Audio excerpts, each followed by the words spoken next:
கவித்துவம் அல்லது கௌத்துவம் என்பது துதிப்பாடல் என்று பொருள்படுகிறது. இது கோவில்களில் பாரம்பரியமாக தினசரி சடங்குகளின் போதும் பண்டிகைகளின் போதும் துவஜஸ்தம்பம் என்னும் கொடிமரத்தில் கொடியேற்றப்படும் போது கட்டப்படும் புனித கயிற்றுக்கு கௌத்துவம் பந்தம் என்று பெயர். கௌத்துவம் என்பது சமஸ்கிருத வார்த்தைகளான கவிதா மற்றும் வித்வா என்பதன் கலவை ஆகும். இந்த உருப்படி பஞ்சமூர்த்தி கௌத்துவம் மற்றும் நவசந்தி கௌத்துவம் என்று வகைப்படும். பஞ்சமூர்த்தி கௌத்துவம் 5 வகைப்படும்.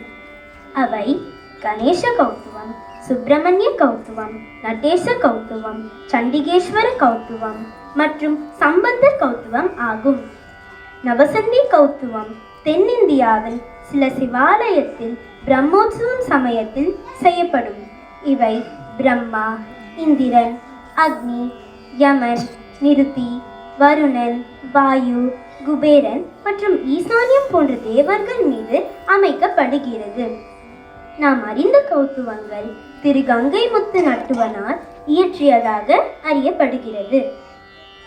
கவித்துவம் பரதநாட்டியத்தில் தெய்வங்களை புகழ்ந்து பாடப்படும் பொதுவாக ஒரு தொடக்க அல்லது இடைநிலை உருப்படியாகும்.